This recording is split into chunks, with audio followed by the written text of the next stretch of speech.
There's the quilt, there's the quilt, there's the quilt. Isn't it beautiful? It's a new one from Tilda. It's called the Bird Pond Quilt. We've never had the quilt before. And these fabrics that we've bundled together for you are all brand new fabrics. They've already been launched. I'm not launching them, but they are Tilda's newest collection. And I know, oh, well, actually, it came in on October the 18th or something, didn't it? Because I remember when I was going on my holidays, people kept asking, what day was it, what day?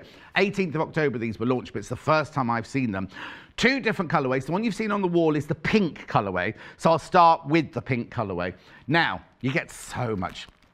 This is the warm one, the warm pond, they've called this one. So you get the instructions, which I'll go through with you later. You get 11.5 metres of fabric. 11.5 metres of fabric. You're right over there. I'll be with you in a minute. 11.5 metres of fabric, £158.99, which is enough to do the front and the binding on your quilt. It's a huge quilt. The finished size is 56 by 79 inches. 56 by 79 inches, the finished size. So what you get is you get this lovely blush pink, and 3.5 metres you get to the blush pink. Nice, isn't it? Well, we love it when the backgrounds aren't pure white, don't we? Anyway, so that's that. And then all of these, you get a metre,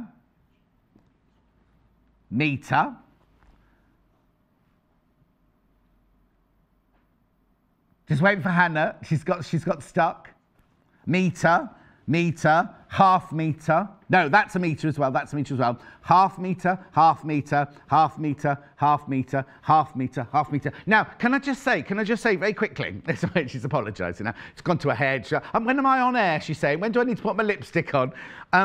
I just need to tell you, if you don't want to make the whole quilt, if you don't want to do the whole quilt, I've got, in the 12 o'clock hour, I've got all these fabrics by the half metre. So if you see a fabric that you really, really love, like I adore this one, I absolutely love this one, right? If you want that by the half metre, you want a couple of metres of that, I've got it all in the 12 o'clock hour. So don't be thinking, oh, I've got to buy that. It's a gorgeous bundle, but if you do want to buy the half metre, we know lots of you. We know lots of you want to make the Tilda quilt. There it is. So that's the warm one for £158.99. I'm thinking they've put one thread in. I'm thinking you'll need more than one thread for that. So that's the pink one, the warm one. Now, the one that Emma's going to be demonstrating is the cool one. I think they're called this one. And it's the blue. It's the blue. So again, you get the pattern and everything you need to know in the pattern. And then look at this. Look at that beautiful blue at the background. So you get 3.5 metres of that. Then you get a metre, metre, metre, metre, metre, half metre, half metre, half metre. Oh, look, I didn't see that one in the green. That's nice. Yeah. Half metre, half metre, half metre. Now, the blue one is proving the most popular straight away. Loads have gone into baskets on that one. So if you've got that one in your basket, please be careful. £158.99. But can I just point out, I know you'll be sitting at home thinking, oh, consider purchase £158.99. 11.5 metres of Tilda fabric, and the instructions and the thread. And you're going to get a demonstration on how to make it now. Oh, already, the blue one's gone into limited. And we had loads, we did have loads. The blue one's gone into limited already.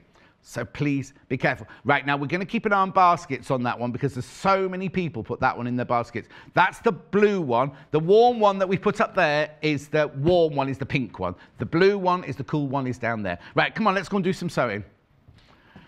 Emma. Hi. Hi, John. You look fabulous. Why, thank you. Very nice. Now, you don't usually look like this on a Sunday morning. Yeah, she's got very, very... are you not hot in those? No, they're just right. Oh, yeah. It's got very fur. I'm not going to show you. Anyway. Welcome to the family. Who are you? Where'd you come from? Oh, so I'm Emma Bradford. I live in Rutland. I'm from Peterborough. Now, first of all, Hannah, her mum lives in Rutland. Yeah, Have you met her yet? No. You will do now. She'll be a crazy lady chasing her. Now, Peterborough, that's where Crazy Lorraine's from. We've already mentioned Crazy Lorraine already. So you don't know Crazy Lorraine? No. You'll meet her as well. Okay. So you've done that. How did you get into quilting and everything? Oh, well, I'm from Peterborough, but I've lived a bit all over. Right. So I ended up in America. I lived in America for a long time. Right. Always wanting to learn quilting. And best place to do it, really. Exactly. When I was 21, I met a lady who taught me. So I didn't have a sewing machine or anything. All done Did you do it by by hand? Yes, started off by hand. Oh, Marcia will love you. Marcia, one of our ladies, she made a quilt for her husband for his birthday and hand quilted the whole of this quilt. So you started off as a hand quilter? Yeah, exactly. Now I've graduated to completely machine done, even the binding. Oh, wow. And also you've got a long arm quilter, haven't you? Yes. Which we're all very jealous of. Yes. Oh, we had long arm quilters on the show a few months ago now, wasn't it? And they were so popular, it's unbelievable. But you do need your 8x6 space, don't you, to put it in your spare room? Actually, we have a 4-bedroom house and my husband sleep actually in the smallest room. And then the 2 big rooms, one's for my hobby, one's for his hobby. So like, what's his hobby then? Are we allowed to ask? Yeah, I may get it right. He paints miniature figures. They're not toy soldiers, they're miniature figures. Of soldiers? Yeah. And he paints them? Yeah. Why does he need a big room for that? He could do that in the little room. You have no idea. Oh, he's got You thousands. think fabric stashes are big. You have no idea. Oh, I want pictures. Next time you're in, I want pictures. Yeah. All right, brilliant. So let's get started. We've got loads and loads and loads to do, haven't we, on this? Yes, we do. The thing about Tilda quilts is it looks like there's so much going on, but is it actually complicated to do? It is if you don't do it in the right order. Oh, so okay. I definitely recommend, it does say in the instructions, work on 1 block at a time. Right. I definitely recommend that. One of the reasons being, and actually I did a little cheat sheet for mine, in the instructions, it gives you all your numbered fabrics. Oh, okay. So this is one that hasn't been, that's the one you had. That's so mine. At home, these instructions you get here, it has all the fabrics listed here, but we haven't necessarily got the fabrics that Tilda, it's her collection, so she has everything. Yeah. We obviously only have the ones that we've done. So the ones that we've done, the fabrics that you're supplied, you've cut little bits out now, and just said replace that one for that one. But it's a good idea generally if you're doing a quilt with lots of colours, isn't it? Yeah, because they're all numbered. So in your instructions, like for the houses, you've got a number that corresponds to each fabric. So then you can keep track of your substitutions. Okay, so this is how you work out what's what, because you look at this here, you look at your pictures here. So there are 6 different houses on the quilt, even though there's more than 6 houses. Yes. There's 6 different colourways of the house. Exactly. And where are the ducks? Ducks are on the on the other side. So there's 4 different colourways of the big duck. Anyway, as we go around, we'll cover all of that. But that's how you work out what the colours are. Now, before we go any further, before you do any cutting out, you were saying earlier about the sashing, weren't you? Yes, so you do get a nice generous amount of the background fabric. Yes. But you do need a longer piece of sashing than the width length. So there's a sashing here, isn't there? So there's a few. There's one there, one there, one there. And they're different widths. Fine. So the stripes going across are all a sashing, right? Yes. And so it does recommend that I think I cut out 60 inches long. Right. And then half of the width across. Oh, okay, because you need a whole strip. You don't want to see, there's no seams in your sashing. No seams in it. So I did this from the background first so that I make sure that I've got that saved. Oh, yes, because if you cut all your bits and bobs out and might, then come to your sashing, you might realise that you haven't got one strip. Straight length. Perfect. Really good tip. I don't know which is brighter, the early bird special or you this morning. Good having you back, John. A lovely lady with you. Oh, there you go, Emma. Right, okay, so what do we do next then? If we've done that and we've cut our sashing out. Okay. First block to work on is the houses. Right. First part of the houses is the roof. Okay, so Tilda, Tone has told you in here what order, like you're saying, it's really important to keep to the order. She's telling you the order to do it in. Exactly. Perfect. Yeah, and if you do the instructions as per the order, then you don't get confused or make mistakes, which I tried to get ahead, and I cut some the wrong size, and so I've got a nice pile of half-square triangles that are the wrong size. Right, okay, so this is going to be your roof block. That's what it ends up looking like. But it starts off as a rectangle. Grab my bits. Oh, can I just warn you? The whole of you're going crazy with this. There's less than 20, did you say? Fewer than 20 of the cool one, the blue one. And the pink one's all right at the moment, but just be careful, just be careful. Right, so you've cut, so she tells you exactly what sizes to cut out, I think, doesn't she? What's and it tells you. So this is my little handy-dandy trick for marking fabric. It feels like sandpaper. It is sandpaper.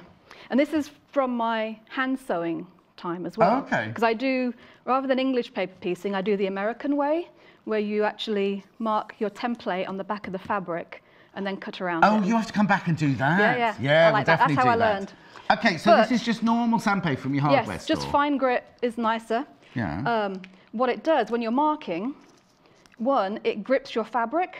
Yeah. So that it doesn't distort. So you know when you're, so if I was to do it on here, my edges would distort a little bit from the pressure of pushing it, which can make your shapes go out of line. But if you do it on a sandpaper, it grips it so that doesn't move. And then also, if you're using a pencil, it also helps to get the lead off, so it marks it a lot easier. So you just do a light line across the middle. Okay. Just like that. That's how I do my marking. And then if you get a snag on your nail, you can just do that on Yeah. Okay. Double purpose. Yeah. So this is how she does her flying geese. So this is a flying geese block for the roof. Yes. So you have your square, you just line it up like that. You mark the line. You can do it freehand, but I am not good at freehand, so hence why I mark the centre. Oh no, yes, exactly, yes. So you just line it up with the edge of your rectangle. And then Will you be needing the iron on? Yes, please. Okay, I'll just put it on now so we're ready for it. Gotcha. Right. Oh, welcome to the Second Quarter family, Emma. They're all so lovely. That's from Crazy Lorraine. She'll be stalking you. You be careful. Say that again. That's just because you're pressing the foot too quickly. That's I see. Okay.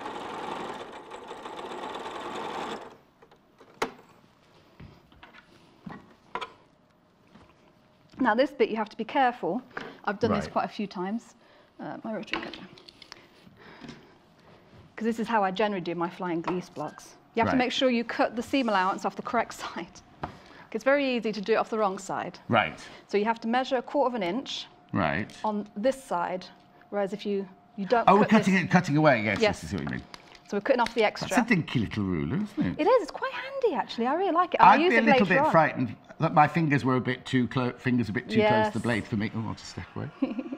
No, I'm not doubting you at all. It's just we have a teacher, an expert called Joy, and every time she gets a rotary cutter, I have to step away from the table, you see. Yeah. So you're cutting off that excess. Does this get used later on? No, it doesn't, but it's perfect for extra scraps, half square triangle, because you've already got them all lined up. Yes, exactly. Yeah, I've saved a pile of just like that. So that just goes into your stash. That won't be used on this quilt? No, it won't. Okay. But it's a nice size to use up, definitely. So just need to press that. Oh, and the other trick I meant to say is I always start from the middle for this side. Say this again. I always start from the middle sewing on this side rather than in the corner. Oh, starting from the corner. Because it gives you a little bit more stability so you don't get your little corner chewed. Because sometimes if you start on a little corner like that, the machine, no matter how good your machine is, it does that, doesn't it? Sticks it down. Lovely. Thank you. I don't do your ironing, I'm afraid. Okay. Some of the presenters do the ironing. But see, I have to tell you very quickly, Jo Carter was making a really beautiful feather cushion shape sort of thing, and I pressed it, and then she cut it, and I pressed it wrong, and she cut straight through the middle. So I'm a bit dubious about the cutting. Gotcha. Right, that's one side, and you mark the other corner. Okay. While you're doing that, we got an email from Lucy.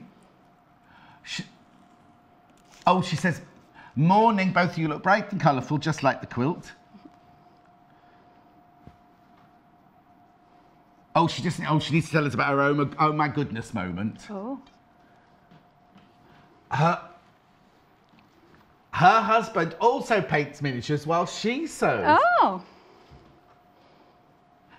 He has a stash too, and display cabinets all over the house. Yes, so she'll understand. I won't ask her if she gets, because I get this often, is this the correct shade of red?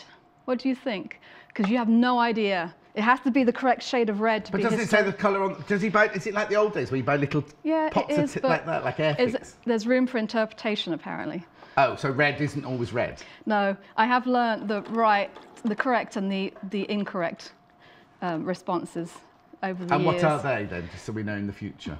Generally agree with him. Say, oh yes, that's perfect, hubby. Yes. What's he called, your husband? Michael. Michael, perfect, Michael. Yeah. My daughter's better at that than I am. I tend to be actual honest and say, I don't think that's correct, but I try. Oh, she's just saying she's happy to hear there's more than just her having this issue at home. I imagine it's quite a big hobby. It is. You'd think it's niche, but you'd be surprised the amount of people. He's recently gotten into the fantasy ones, Warhammer. ones. So not just historically accurate, but it's all sorts of.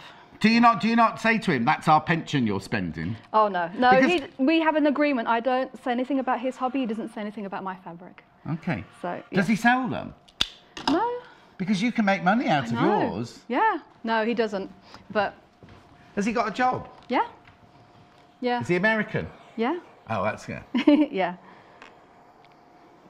Sweeping generalisation now. All American men like little toy soldiers.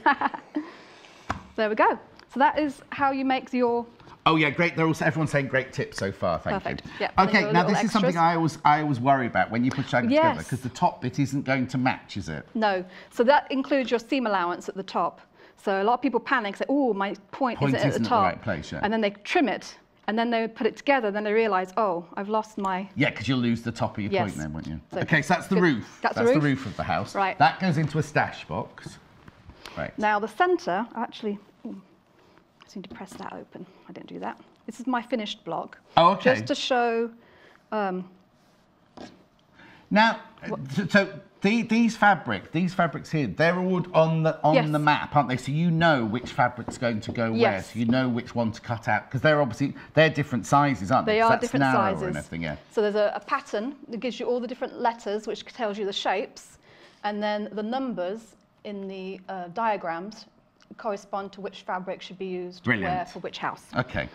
So there's that. Now this looks a bit like a log cabin in the middle, like an uneven log cabin. Is that how you do it? Let me grab my bits. Oh, have you lost something? Oh, here they are. Yes, these are my. It is, but it's slightly different. It's actually the way that I tend to put borders on. Oh, okay. And so it's a bit staggered. Right. Oh, so now the one you're doing is a different. Oh no, you're doing the same one again. I'll do the same one. again. Yeah. So you've got your centrepiece. How do you know which one to sew on first? It doesn't really matter. Oh, doesn't it? No. Okay. No. Because in a log cabin, you have to go. Yes. You have to go in a certain direction. Order. Yeah. No, for this one, it doesn't matter, but there is a little trick because you'll leave a gap. What's that one there? That one is for the second block. Oh, okay. Sorry. So I've just got two different. No, I've got two different. That will be. I'll be showing that as well. These are just my extra bits. So you do this at home if you're doing it? You place it out so you know where everything's going? And I always recommend that whenever you're making any block, always lay your pieces out to recreate it to make sure, one, you've got the colours that you want, where they are, and that you've got enough of them cut out. Brilliant. That's the other thing. Okay. So where do we start? We can actually start right here. So you're going to start by sewing along here. Right. But you're not going to sew all the way to the end. You're going to leave sort of maybe a half-inch gap at the end. Yeah. Not just sitting, so it's not your seam allowance you leave, it's a bigger gap than a seam allowance. Yes, just a little bit bigger. Not too much, but just a little bit. Okay, this can be intriguing then. Yeah. Oh, I need to change my foot.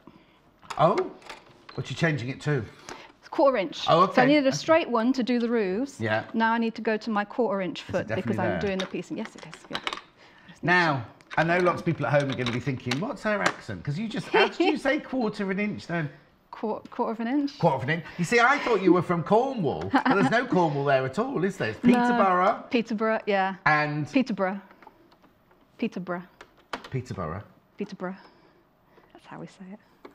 Peterborough. So, but it's spelled Peterborough, isn't it? Yes, it is. But you say it Peterborough. But is that a Peterborough accent, or is that a? It's a mix. So I've lived a bit all over. So if you've lived in Peterborough, you live in Rutland now, you've lived in America, so it's you've never lived in Cornwall. No, but I also grew up in France. I also grew up in France. France? Yeah. I can't hear a French accent. No. Do you speak perfect, fluent French? Ouais. Mais oui. Mais oui. Bien sûr. So was that school? I'm not going to go into personal history, but was that when you were at school when you were in France, or was that yes, when you were I was in secondary school. Primary school in France. Oh, wow. Yeah, and then I came back and we did secondary school in Peterborough. That would be a bit of a shock to the... Not there's anything wrong with Peterborough, bro. No, but it definitely was. Well, it's not. Whereabouts in France were you? Near Toulouse. Yeah, it was nice. You said that with a French accent then. Yeah, near Toulouse. Right, so now you've stitched that, but you've left 1/2 inch at the end. so you can see on this side, I've left a gap. Right. I've just a little lock stitch there as well. Yeah. You can do a little back stitch if you want, just to keep it a little bit secure. Okay. When you're doing patchwork normally, do you normally do back stitches or lock stitches, or do you just do, a lot of our quilters don't, they just carry on going because it's going to be stitched in, but then others do. So yes. Do you, if you were just doing normal patchwork, would you do reverse at the end or lock stitches at the end? No, I don't when I'm piecing. I Piecing, do. that's what I'm yes, saying. I do when I'm constructing the top. So at the very edges, yes. if it's not going to be a border, then I will do a little lock stitch just to keep those. Even though it's going into a binding? Even though it's going to bind. Just because when you're quilting it, it keeps those pieces from fraying, basically. Are you waiting for the iron? Yes, please. And when I'm pressing this, I'm not pressing it all the way across. Most important is to get this corner pressed. Right. And I'll show you why when we get it all put together. Okay. It just makes it a little bit easier. So I'm just going to press this corner to give me a nice flat seam. The bit where you've left unstitched, you don't press that bit? No. Right. I'll just show you. Can I just show you? Right, so you see the little bit there that's not stitched? You haven't pressed there, you've only pressed this little bit here. Is that right? Have I got that right? Okay. Yeah. The most important is to get that seam pressed open because you're going to stitch across that. Okay. Right. We're halfway through the hour, just so you know. Okay. So we create that, then we'll just do this one, and I'll skip to the last bit. Okay, so now you're not sewing, you're sewing across where you've gone right to the end on this one. Okay. Yes, and now we sew all the way across on this bit. Right. So do you always use your 1/4 inch foot then when you're doing? I do. When I'm piecing, I do. So I find it's easier, less to think about, because the guide is just right there. Yeah.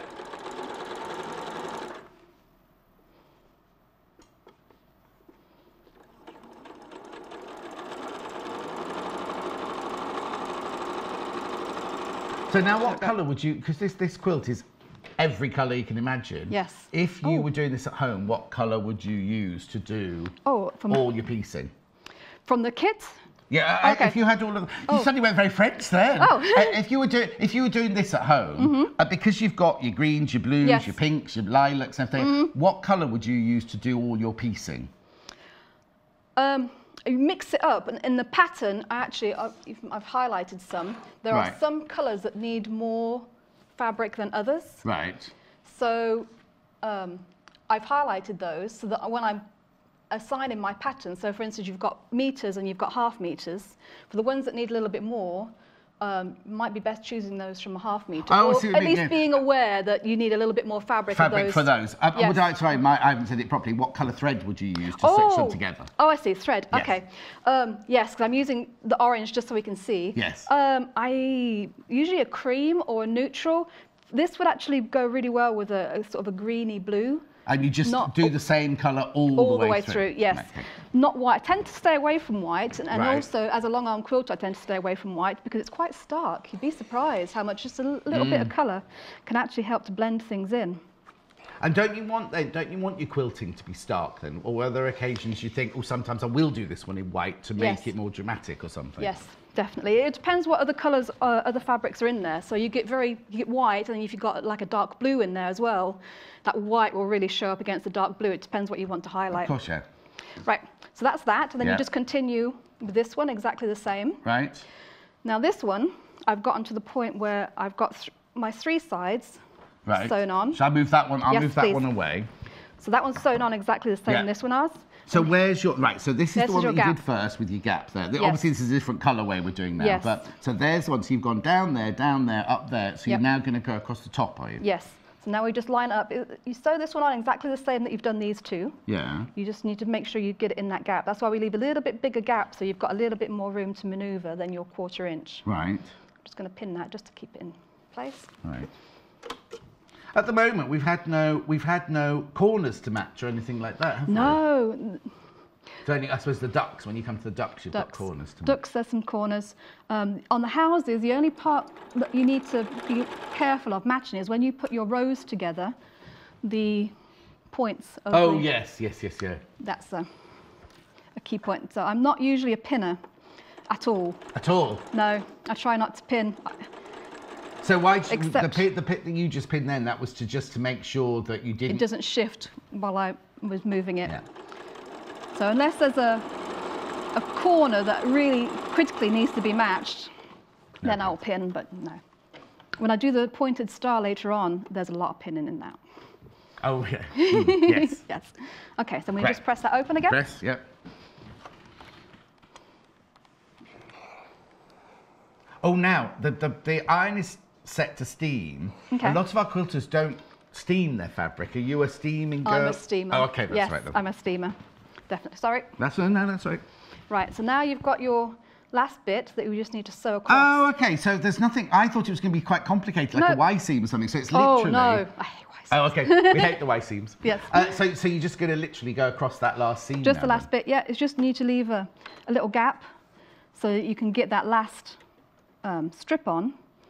And that's why I do the little lock stitch there, like what I wouldn't normally do. Yes. It's just to make sure it's going to be lined up. There we go.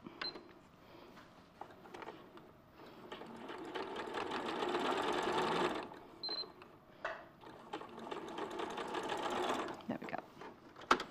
And we just press that open. And then that's basically your house block done. You're going to put the roof on, that's your house block done, That's the house block done. Yep, so you've got 6 different colourways of that. Right.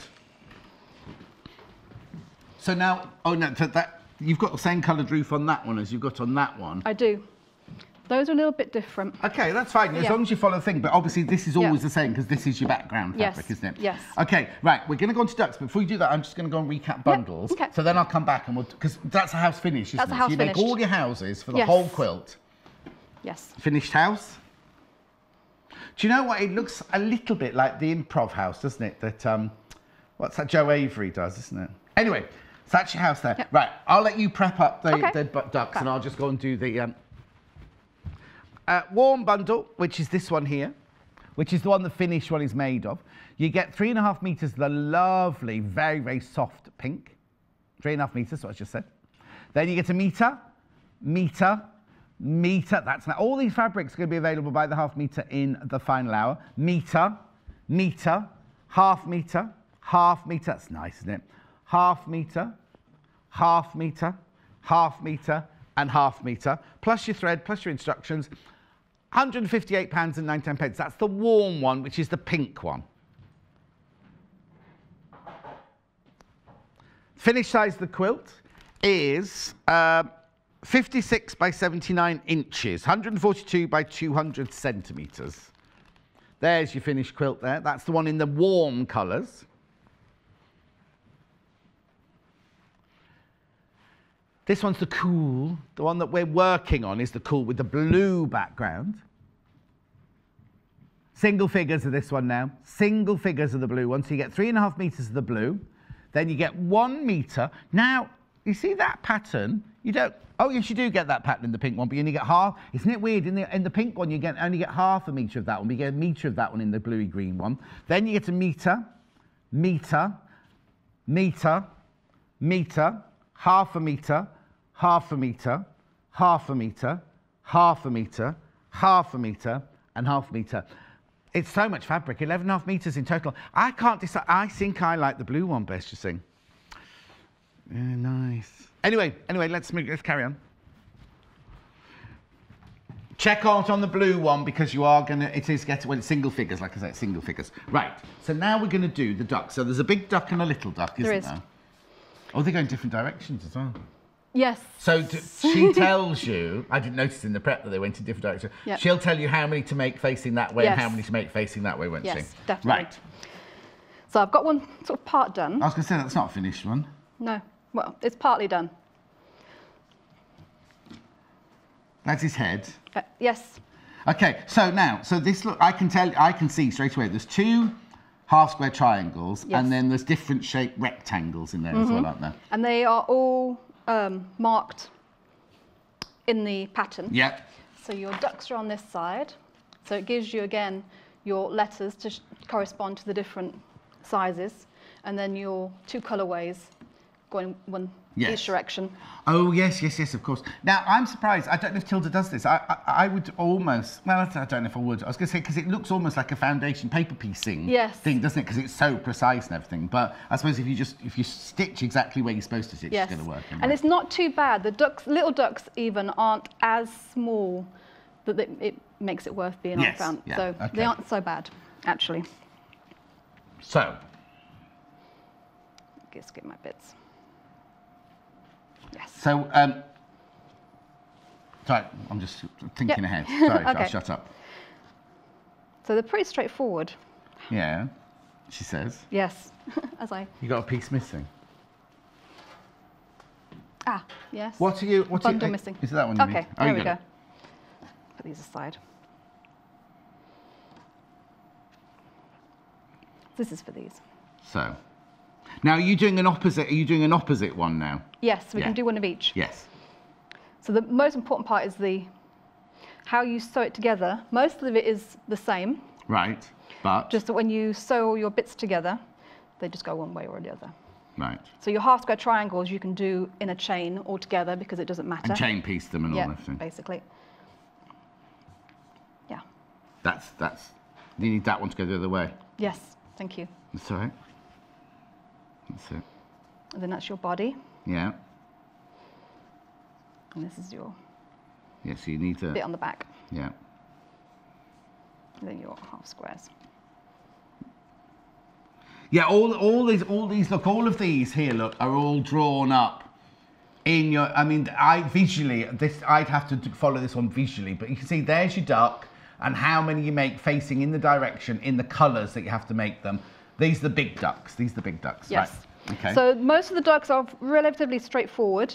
Yeah. So like you said, half square triangle blocks and then rectangles. And then what I did was I pieced them into 2 strips. So I separated them into 2 strips. Yeah. So you sew your top head to your wing, to your background. Yes. And then the same. So you've got 2 strips, and then you sew them together. Right. Across the middle. Now, there's no beak yet. No beak. Can we go to the? Because yes. that there is self-explanatory. If people make quilts, they'll know how to do a half square triangle and sew 2 strips. But then the beak is a different. It is different beast. So we're actually going to do very similar to what we did with the houses. So this is going to be your beak. So you just lay it on top, just like you did for your roof piece. Yes. And you sew from one corner to the other. Right. Cut your extra, flip it over. Let's do that. Let's do that then. Now, is there any way you can make a mistake? You can put it on the wrong corner. No, hang on. I'm just trying to think of that. Yes, you can. So you can do them which I did. Oh, okay. Too many ducks go in the wrong way. One way, yes. So I had to do one and do one. Did you make a coaster to go with it then, with the spare one? I just unpicked it. You just did what? I just unpicked it. Unpicked it? Yeah. Oh. I know. But now, when you finished making it, was there any fabric left over? Oh, yes. Oh, there was? Yes. Some the patterned ones? Yeah. Yep. Oh, so you could make a little pillowcase or a cushion or something. Oh, yes, definitely. There's enough to do something a little bit extra. But I suppose because some of them, when you're doing the half square triangles or whatever, there's no big. The house roof, the house takes up the most, but the ducks and everything only take up tiny bits, don't they? Yeah. Oh. Got to do the cutting. So this is where you have to also be careful which side you cut. Oh, yes. So you want this bit. Yes. We did do one quilt, I can't remember, it was ages ago now, and they didn't cut these bits off, they just pressed them back. Oh, okay. But I don't quite know, because that means you're suddenly going to have 4 layers of fabric, isn't it? Yes, so you can. I suppose that's. Oh, look, Carol from Wiltshire. Excellent new guest. Thank you, Sewing Quarter. Well, thank you, Carol. Nice, isn't it? Was it in a Pam and Nikki Lintott? Maybe they did it because there was a particular, they wanted that bit to be more pronounced or something, yeah. There we go. So that's how you do your beak. And for the opposite side, you just do it. Oh, yeah, I can see it now. I couldn't see, when you were saying it, I was thinking, oh, it's not right, it's not right, it's not right. Yeah, so for your one going the opposite direction, you just put it on the opposite corner. Way round, but again, you've got your pictures to take that with, haven't you? Yes. So definitely recommend doing them in order. Yes. So, now, the small ducks, are they exactly the same but smaller? No. Oh. They're almost exactly the same. Right, but you don't have 2 pieces, you've only got 1 piece. Pardon? So for your big duck, you've got 2 rectangles to make your head and your body. Oh, they'd be really tiny, wouldn't they? Yeah. So I've got them in the green that you liked. Okay, let's have a look. I'm getting a bit. Yes. I love that. I love that pattern. And then that's your wing. It looks bigger because you have seam allowances. Yes. Is that right? Yes. And then like that. Like that. Okay. Oh, I'm lost now. So that's your body. Oh, no, that's your body. This is your head here, is it? Yes. Is this one's facing this way, is yes. it? Yeah, I've got it now, got it now. Your half square triangles. Got it. And then...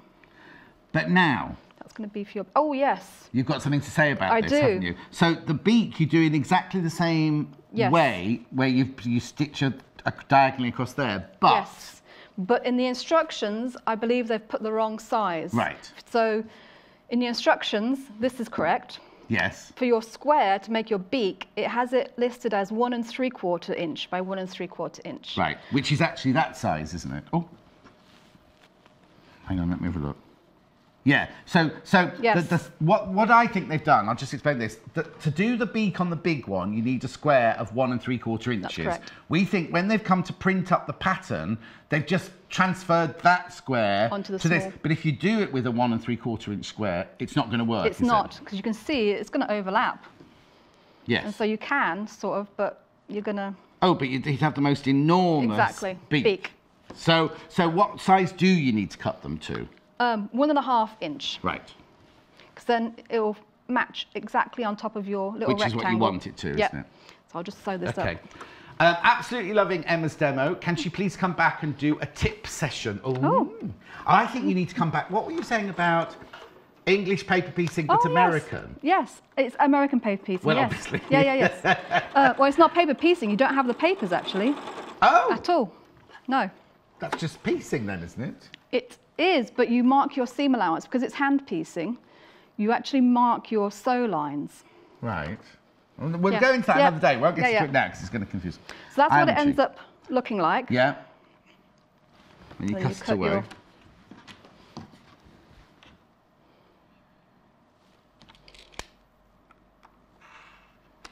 There we go. I'll just... Yeah, very quickly. How many minutes have we got, Jessie? Oh, 6.5 minutes. Oh, okay. I told you the hour flies past, doesn't it? Well, then I'll quickly go over the half square triangles, which probably and then we'll talk about the main construction. A lot of quilters will already know. So that still looks big. Yes. But once you get your seam allowance. Oh, yes, of course. Well, and your seam allowance there and your seam allowance down there. So there and then there. It then looks more representative of what it should be. So did you make the first one with that sized square and suddenly thought... When I cut them out and I realised that this square was going to be bigger than this rectangle, I thought, oh, something's not quite right. Okay, so you didn't get to the unpicking stage on that one? No, I actually cut that beforehand. So you make all your ducks, your big one's facing that way and that way, your little one's facing that way and that way, and then the only other piecing half square triangles. Lots and lots of half square triangles. Yes. I said the waves on the pond, which I thought they were waves on the pond. Yes, it is called waves. Yeah. I actually didn't put that together until you actually said that, but they are actually called waves. Oh, are they? Yes. You didn't realise why they called them waves? No. Is all that done for now? Yes, thank you. Oh, except for... Oh. Sorry. That's all right. I think these. There we go. Yes, these are the ones I need. Right. So these are half square triangles. Now, this is where my little handy dandy ruler, or you can use any regular ruler. I actually like to mark the sew line. What a lot of people will do is mark the middle and then use a 1/4 inch foot. Yeah. I only know this because before we even opened, before we came live on air, Natasha, the other presenter who's off on her maternity leave at the moment, she and I had to take turns in being presenter and guest and everything when we were practicing. And then when she wasn't in, Hannah would be the guest, producer Hannah you've met, who isn't a sewer. And she was showing how to do this technique, but she sewed down completely the wrong line. So so we were all learning. We were all learning, So what you people will have seen is other designers draw a line down the middle and then sew 1/4 inch either side. What you've done is you've put your ruler in the middle, drawn the 2 1/4 inch seam allowances. So that should be that's 1/2 inch gap, isn't it there? And they're your sewing lines. They are. So you need a nice little ruler like that, don't you really? Yeah. Well, you can use your big one. Yeah. But this is easier. Yeah. To be honest. We haven't got those in stock. We'll have to ask buying to get those. We've got 1/4 inch ones, but we don't have the 1/2 inch ones, so we'll have to get those in. So you just line it up on top of your... And these actually went really quick because you don't have to do anything you can just zip down one side. I did them all in a chain. Oh, so did you cut all of them out, lay them all out, and then just literally sew them all? Sew it all in a chain. So they all go in the same direction? They do, don't they? Yes. So you're always going... The same. So I'll do 2 in a chain so you can see. And then I just flipped them around and just literally, still with them in a chain, just sewed down the other side. Yeah.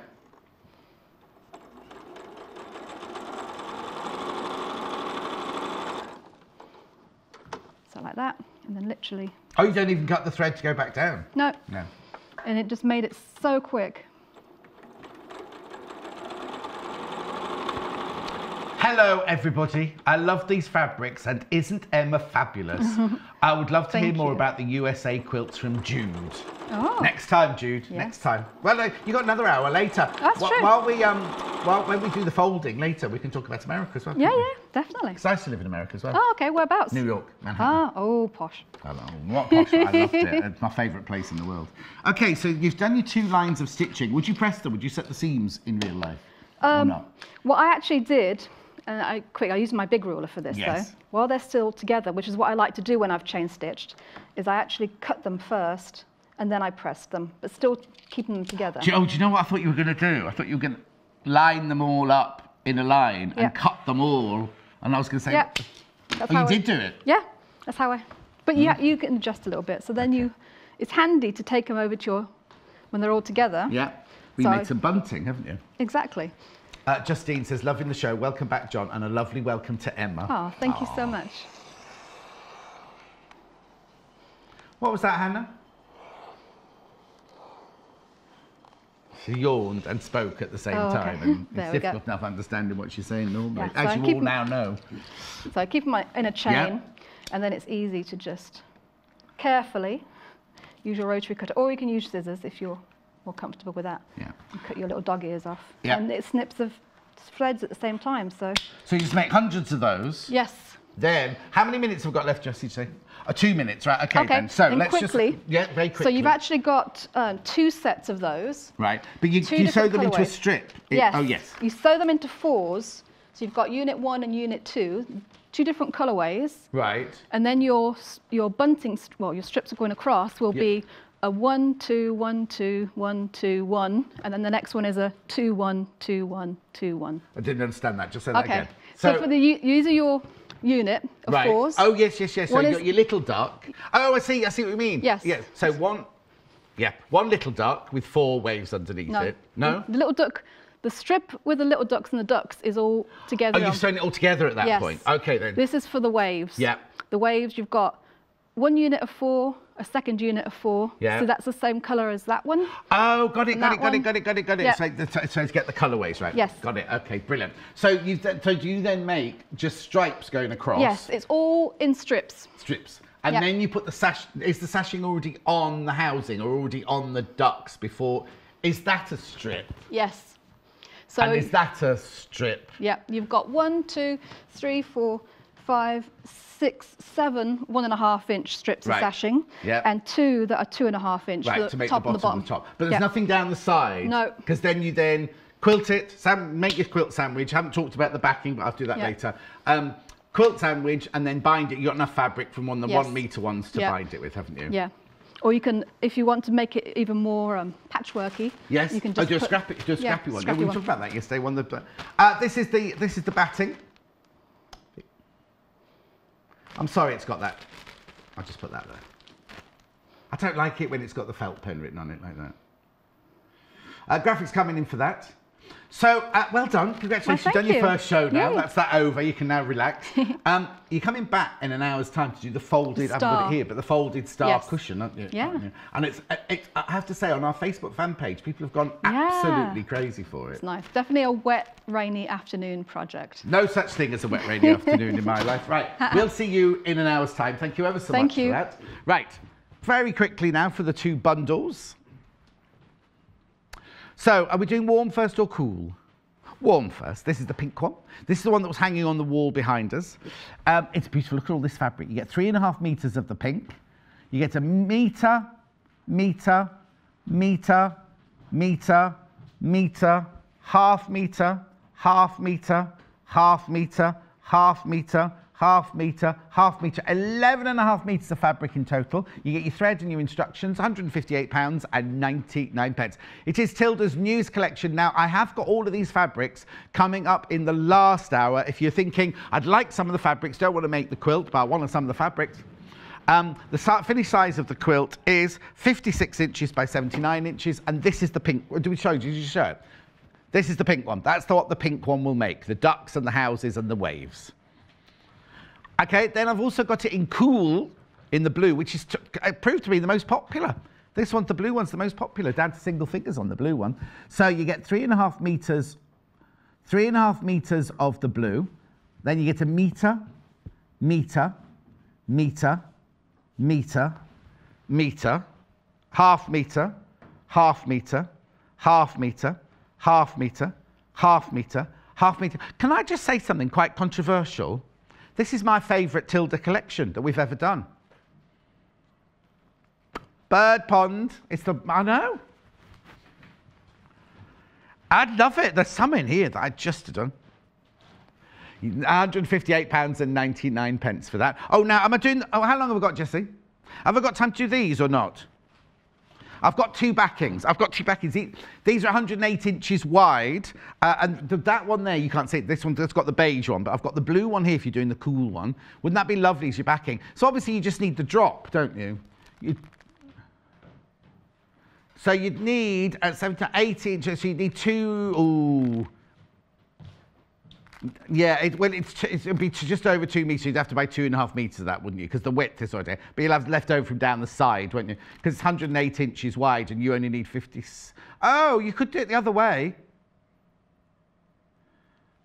You can get away with 2 metres if you get it the other way, yeah. And 1 metre. 1 metre if you do it the other way. No, 2 metres. 2 metres. Talking rubbish, 2 metres. Anyway, you'll know better than me. Has the graphics gone in for that, then? £10.99 for half a metre. That's the blue one. Depends which way you lay it, isn't it? Yeah, there you go. And that's the blue one that's in there. They're both £10.99. That's the blue one. They're the graphics of the blue one. And then this is the one that one, the pink one, has been backed in. Very much subtle, isn't it? Oh, hang on, you only need 1.5, do you? Yeah, I thought so. Yeah. 1.5 the other way around, yeah. Graphics coming in. £10.99. You might want to patch some other Tilda. If you're going to buy some Tilda fabrics later, you might want to just patch some other Tilda fabrics.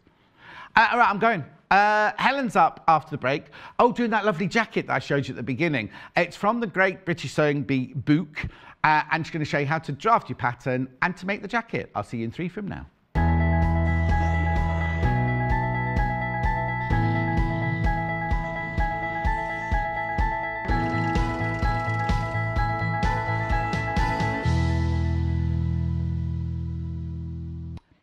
If you go to... Oh, excuse me. It's not my week this week, is it? If you go to our Facebook fan page, you will see so many pictures of different versions of this folded star. Jane Alcock did it to start with. Have we got the Jane? Yeah, Jane Alcock's pattern. We're still using Jane Alcock's pattern here. She did it on air, and everybody went crazy. Oh, it's too difficult for me. It's too difficult. It's way too difficult. It's way too difficult. Then she did it and showed how to do it. Even my friend Shamoy Mary made the most beautiful one of these. She put it on Facebook. She had about 800 likes on it. It's such... Now, you're going to think these are all folded, right? All these shapes are all folded. It's beautiful. And you're going to see how easy it is to do today. But so many of you love this pattern. We thought we'd bring it back to you. But in Christmas, this one's Christmas, but all 3 bundles I've got today are Christmas bundles for you. So let me show you what I've got. I'll do this one first, because this is the one that this one is made out of. Now, the range of fabric was called mid-century. So it's called the mid-century range. But anyway, you get 4 meters... 4 meters of fabric, half a meter of each. So you get the cream or the vanilla, the dark red, the crimson, emerald, foliage, or is it fur, that one? Bottle. Oh, that's bottle. They've changed all the names. That's bottle green there. Then you get the stars on white, Then you get the Christmas trees on white. Then you get the red and gold birds and trees on white. Then you get that lovely poinsettia, 1/2 metre of everything. So that's 4 metres of fabric. You get your thread. You also get 1/2 metre of your muslin here. Now, this is a slightly heavier muslin than the one we use for the pressing cloth. Plus your instructions, £44.99. But can I tell you, you can make more than one. You can make 2 out of this. You could make 2 out of this easily. Right, so for £44.99, if you're going to make Christmas cushions for your sofa, make 2. Make one for you, make one for your friend, your mum, your daughter, whoever wants it. £44.99. And coming up later, there's a suggestion from Emma of what else you can do if you don't want to make a cushion. So that's that one. That's the mid-century folded Christmas star. Then, oh, people going in baskets straight away, I'm not surprised. And also, I know we're only, 50-something sleeps from Christmas, but it's not going to take you forever to do this. Even though it looks complicated, you're going to be able to do it in quite quickly, sort of thing. So now the one that Emma's going to be demonstrating on is this one. We love this one because the colours are beautiful on this one. Again, you get the 4 metres of fabric. Now you get that lovely pale pink. Now, is that the same? Oh, no, it's not the same pink that was in the quilt. What's that one called then? Pink. Then we've got vanilla. Then I've got orange. Then I've got aqua.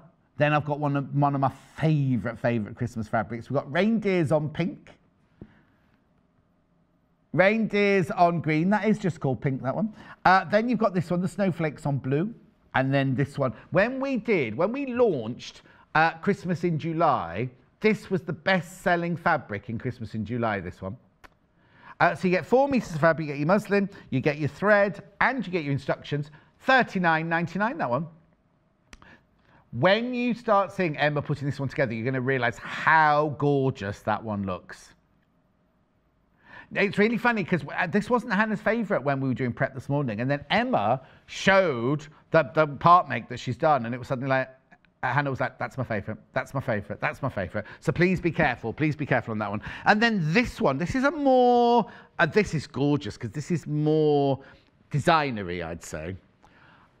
Remember, you're going to have enough to make 2 or to make other things out of if you don't want to make 2. Again, you get your 4 metres of fabric. This is Annie Down, so you get this one, which is like a clotted cream. I'll just have to wait and see what the colour really is. Then we've got the mustardy gold. Then we've got the dark red. Then we've got that lovely fern. Oh, hang on. Oh, they're calling that one lemon. Very soft lemon, a sorbet, isn't it, really? But then look at these. How cute is that? Not Little Hannah, that's Hannah's little house. Then we've got Hannah's little birds in the garden. Then we've got stars. Hannah's a star apparently now. And then we've got Hannah's house in a different colour. Plus your muslin, plus your thread, plus your instructions. Beautiful Annie Downs fabric, aren't they? Lovely. I don't know which one I'd choose. I do love that middle one, the one that Emma's about to, but I think that would, just that colourway of that one is just exquisite. I like that one as well, but you know what I mean, you've seen that one. Anyway, there's the cushion we're going to make. Right, Emma. John. You've had so many messages coming in. Lots of lovely messages coming in today. And yes, she will be back. Don't worry, she will. And if she wants to come back. Yeah, definitely. Oh, Marcia. Remember I mentioned Marcia earlier, who does the hand quilting. She really wants you to do the American paper paper piecing. So we'll put that towards forward for you. Right. Where do we start?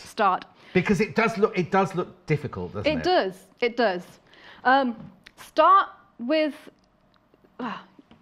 Well, what? Where's your the instructions? order. Does it tell you what to cut out? Because it's all about organisation again, this one, It is again. And it's all about deciding what fabrics you're going to use where, basically. Oh, yes. I hadn't even thought about that. Because you need to cut a little bit more out of your background fabric. So before you start, because you get 1/2 metre of everything, you're going to decide which one your background fabric is. Yes. And what have you decided is your background fabric? I decided the snowflakes. Right. So that will be your main framing of the whole pattern. I chose a non-directional one so that I didn't have the headache of matching. Oh, yes, of course, because they're going to be twisting, aren't they, and everything, And then would you then suggest that the first one of the star there is a solid colour? Or does it not matter? It doesn't necessarily matter, but what I have tried to do is mix and match my solids and patterns. Right. So that I don't have any patterns or too many patterns right next to each other. So you get a nice contrast between the lines. In fact, you haven't got any planes together at all, have you? Oh, hang on. Oh, no, that's not. These are 2 patterned, but I thought there's enough pink there to give it enough. And you'll see it makes a lovely sort of a rainbow. So before you start, decide which your circle one on the outside and then which order you want them in. Yes. Okay. Right. So we've done that. And then the cutting instructions, I presume, are if it's Jane Alcock, they'll be so thorough. Yes, they are. So you're first off, you cut there's 8 rectangles. Right. Of each colour. Right. So well, you can do it all in a stack. If you want to do it separately, that's fine. All I actually did was I ironed all of my fabrics in order on the ironing board. Right. And then cut them all out at once. Oh, so you cut all of those rectangles out at the same time? Yes, and it's all in And how many are there? 8? I've actually got, let's see, there's 7 colours in here. Right. Oh, yes, because do you not do the last one? I didn't do the vanilla. I don't have the vanilla in here. Oh. But that is something you could use as a outer, because it calls for, you have 1 extra colour than it actually calls for in the pattern. Oh. In the pack. So from what I understand. Are you sure? 7. Now? 1, 2, 3, 4. Oh yeah, 5, you need 7 colours. Yes. And we've put 8 in the bundle. Yes. Oh, that's nice. Yeah. So you get. So you can use extra. one as the backing of you for making a cushion. Use it as the backing of your cushion, couldn't you? Really? Or mix them up. Oh, that's interesting. So I've got them all in order. Yeah.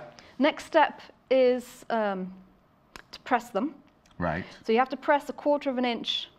Oh, okay. So that's important. So yes. just have a look at that. There you go. So on one edge, one long edge. The long edge. You put 1/4 inch pressed over. Yes.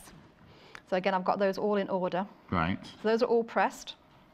Right. Already. Now, have you flattered or have you done anything to those or just pressed them? Just pressed those. Just pressed them, okay. Now for the muslin, for the backing, I did add some flatter. Yeah. Because it's quite floppy. Right. So just add a little bit of body to it when you're using it, makes it a little bit easier. If you go to the website, we've got the flatter in scentless and we've got it in fig. Just pop to the website to get those. I'll just show you them there. They're available. The yuzu sold out, unfortunately, which is a lovely smell. Yeah. Right, so you've done that with your muslin. Muslin. It's a 10-inch square. Right. And then you mark halfway down, across, and then on the diagonal. Okay. So it's all marked up, a little bit like a Union Jack, Union flag. Oh, yes, okay. Yep. And those are going to be your guidelines for when you're sewing. Right. So that's all set. Now, first part to stitching. Yes. So you have to line up your rectangles along one stitching line, and it's easy to do your straights first and then your diagonals. Right, okay. So what I did to mark them so that they're nice in line, I actually folded them in half. Right. Press a little finger press on each end. Right. So you've got a little, okay. mark. So I'll just show that to the camera. Just hold it to the camera. So you've literally got a finger press in the top. At the folded bit there and one at the bottom there. So that's exactly halfway into your rectangle. And then you can use that. You'd line up your first one right into the middle. Right. So I've got my fold in the middle, and then at the bottom, line up my fold at the bottom there, just like that. And so the folded under bit goes underneath it. Yeah. Yes. Yeah. So your little seam allowance goes at the very top, goes towards the centre. Right. Because this is all going to be covered up. Right. And then, because my day job is kind of a scientist. Oh, hang on. So this is your day job? You've got another job as well? Yeah, yeah. What do you do? You'll never have heard of it. There's only 3 people in the country that do it. Oh, go on then. I work for a flower food company. You know the little sachets that come on bunches of flowers? Yeah. Yeah, I work for a company that does that, so I do a lot of trials and What, you make the stuff that goes in the sachets? I don't make it. I'm the technical support person. What, so I can ring you up going, my flowers have just died. Yeah, What's wrong with it? Yeah, yeah. That's not a real job. Yeah, yeah. So you're the technical, so you work for a company that makes those sachets, or the stuff that goes in those sachets? Yeah, and there's stuff that goes in the buckets, there's stuff at the growers, there's all, you have no idea. Oh, I see, so it's not just the sachets I get from Waitrose or anything like that then? No, there's so much more that goes into it. You'd be surprised, I never knew and also, I never did it until I actually started working. The little sachets, most of them are for a litre of water. And you do have to measure a litre of water for your sachet, otherwise it's not dosed correctly. Makes a difference. Oh. Yeah, it's I see what I do. This means I'm doing it wrong, because if I buy 2 bunches of flowers and put them in the same vase, I just automatically pour 2 sachets in. Oh. And it's not a litre of water. No, you're best off using the one for the 1 litre, saving your other one for a top-up. So now you know. Are they in Rutland then? No, it's an American company, but we're all over. We've got offices in Kenya, Isn't it funny? Holland, and Netherlands. Can you go to all the different offices? We'll get on with the cushion in a minute. Don't worry. Sorry about this. Oh, yeah. only because Charlotte, who did the advert, she's a scientist as well. Oh, okay. She was on the sewing bee. She's a doctor. Yeah. Oh, yeah, that's right. Charlotte Newland and everything. Yeah. Very quickly, I promise I'll get on with the cushion in a second. But does that mean you're a scientist trained then, or is it just? Yeah. So I have a degree in botany and one in plant breeding and genetics, so plants. Because of my plants and sort of science work. How fascinating. Isn't it amazing that I just presume everyone comes on, they're not just sewists, but that's what they do for a living. So this is all just your hobby. Yeah. That was made in less than a week, and addition to my full-time job. And having to put up with your husband, is this red? Oh yeah, no, he's good. Yeah. Maybe you have to do this because he's too busy painting his miniature figurines or whatever. Yeah, although he's moaning at me that he hasn't seen me for a little while now. Oh, so. no, well, I suppose so. If you've been tucked away in your sewing room doing that. Right, so, I promise we'll carry on now. That's fascinating, though. Yeah. Okay. So, but in the instructions, it says that you need to place them 1/4 of an inch apart. So I took it literally. Yes. And I placed my 1/4 of an inch. As a scientist, you would do. Now I understand now. Okay. But also, we have a 1/4 inch stick ruler on the website if you want to buy the 1/4 inch stick ruler. Yeah, that would be perfect. So again, do my little But if press. you haven't got that, does it matter, or does it really have to be a 1/4 inch? No, you can eyeball it. Okay. Yeah, it just depends how precise you want it to be, really. But for me, it said that, so I did that. Yeah. So I'm just lining it up, the middle and the bottom, 1/4 of an inch. Same thing for here. Oh, yeah, it doesn't matter. Isn't it right? Yeah, it doesn't really matter. As long as I get my line in there. The other thing that the pressing does is if you have good eyes, and you can see close, which I can, I just can't see distance. Right. After you've placed them, you ought to mark a line in the middle so you can have a sew line. But with your folding, if you can keep track of your folding, you can just follow the fold line. Oh, yes, because you're making a constant line with it, yes. Basically. So it depends how easy you can see it. But for me, this worked a lot better. Yeah. Again, do my little... Oh, blimey. I know.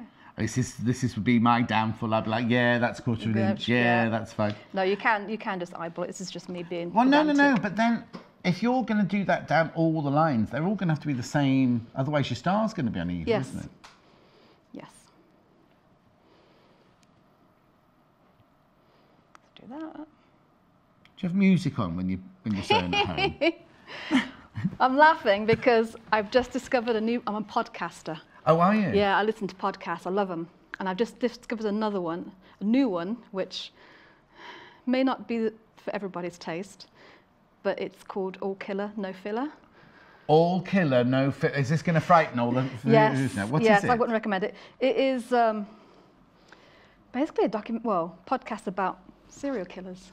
Oh, you see, when you arrived, Hannah went, I like her. I like her. This is why Hannah watches, at the middle of the night, she'll watch the most weird documentaries about towns where, kind of more people have died and they don't know why, or the prisons or something like that. And she comes in and goes, did you know that in Philadelphia there's this, and she loves the podcast. So she'd love that, yeah. I listened to the whole season actually while I was making that. Oh, fantastic. It started like in 2013, and now I've caught up to present day. Oh my God, just through one quilt? Yes. You see, when I was pattern cutting, I used to have Radio 4 on the whole. Oh, I couldn't love have Radio singing 4. because I'd end up stopping and singing along with it. But if you've got a play on or people talking about you can still listen to it, but still do your pattern cutting. No, I love it. Yeah. Definitely. Oh, and for the last one, I actually do my little finger press all the way down the middle. Right. Because then that'll be my sew line as well. Okay. So now these don't go right down to the bottom of the muslin. They don't. There is a little bit of gap around the outside, which is fine, which is the way it's supposed to be. I'm just going to line mine up.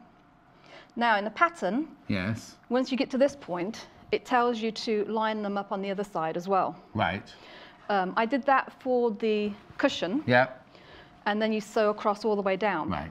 But what I found was when I did that, when you're sewing with your, because you have to use a walking foot. Right. When I did that, it rooked my because you're going in a different down. direction. Yes. So it shifted it a little bit. So this side was actually a little bit over the middle, and this one was a little bit down. Oh, so it's offset my middle. Yeah. Well, so, that won't have been good. No. For scientists. So no.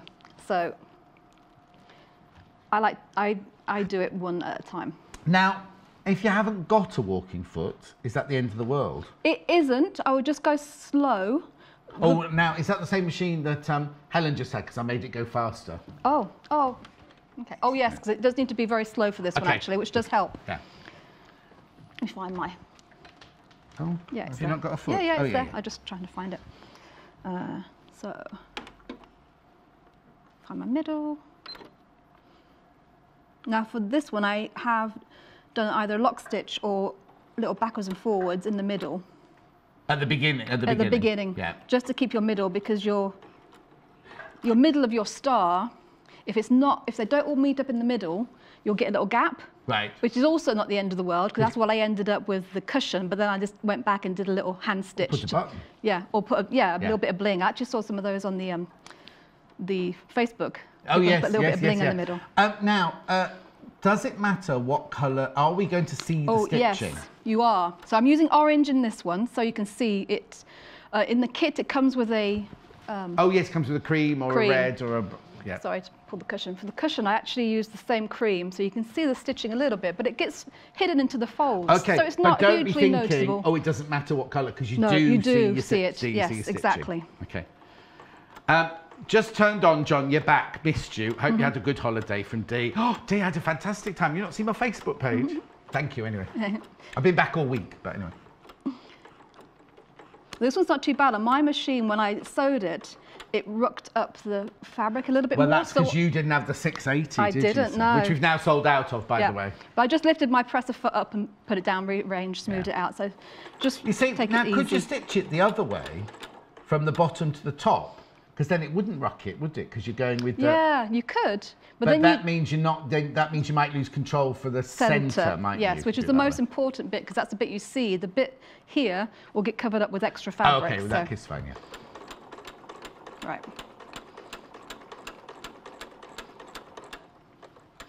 Okay.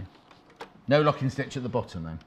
No, you don't need that bit. I just a little bit extra. You can't do an extra put up. There's a thread cutter on the machine. I'll show you in a minute. Thank you. Right, I'll just show you here then. So all the pieces were placed 1/4 inch apart all the way down.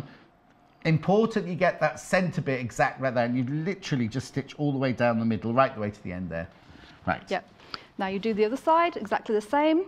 Okay. Once you've gotten that one done, the pattern actually tells you then to work around the edges. Okay. What I found was actually working from doing this side first and then that one. Okay, but did you do this one next? So yes. the next one, I'm not going to...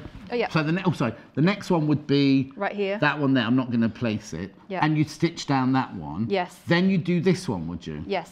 Am I jumping ahead? No, Am I racing ahead? perfectly fine. That's great. And then when you get to this part, because it's all a little bit in the way, I just pinned it back. There's a lot of pinning. I told you I'm not a pinner. No. But I definitely was for this project. It helps a lot. So you just fold them, sort of pin them out of the way. The reason we're not stitching this one is I know there's another one coming up in a minute. It's all done. And then you would lay that one down again.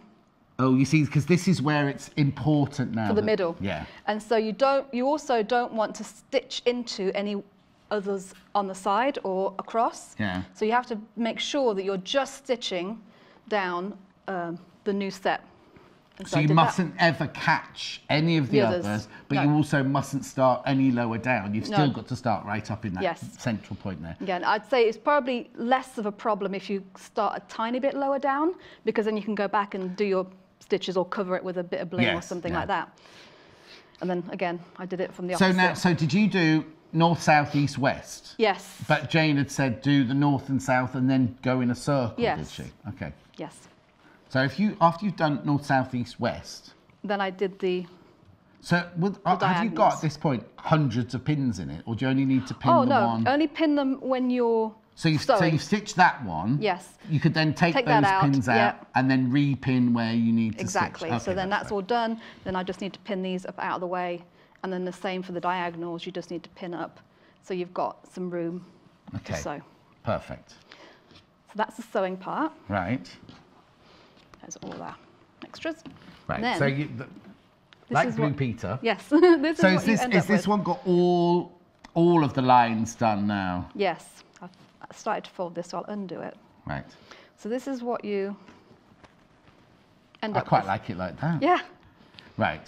So in the instructions, it took me a few minutes to figure out what it was they're showing, because it's a little bit confusing. So they said put them aside, push them aside, and then start folding. I'm like, because you intuitively, you kind of want to start folding here. Yes. But that doesn't work because you see your raw edges. Right. So you start, where's my bit? Do this one. In between two sew lines. Oh, right, hang on a sec then. So this is a sew line on your diagonal. Let me put it just that way around, sorry. So that's stitched, the stitch line on the diagonal there, and that's your stitch line on your south line. Yes. So you're not actually folding over the stitching. The fabric that you've stitched, you're folding between the two. Yes. Okay. Yes. I was, because at the beginning, that's why I asked why the raw edge bit was underneath. I thought when you fold it, you're gonna it's going to see the raw edge. Okay, so how do you fold it then? So you fold it. So the first one is different from the rest. Right. But for the very first one, you fold it. Do you want me to hold that one? Yes. First, fold it in half. Yeah. And try and get that edge up as close to the stitching as possible. Yeah. So fold that down, smooth it all out. If there's a little bit of rug, it just smooths out. So it's in a half. Right. Then you fold it back on itself, like you're making a paper aeroplane. All right, I'm going to ask you to do that again. Yes. If that's all right, because I got lost in the middle of that. So, push that, take it back to how it was. Okay. So, is this in the instructions, how to do this? It is. Right. Yep. So you've taken that one and you folded it edge to the stitch line. Yes. So then you brought the whole lot over. Over. You smooth it out. Yeah. And then you take fold it over back again. on itself. Yeah, so you've got almost like half of a little paper airplane. Yeah. There, and you can. And that stays there, does it now? Yes, that stays there. The ones in the middle won't be as flat as the other ones, which is okay because it adds a little bit of interest in the middle. Okay. So don't panic if that happens to you.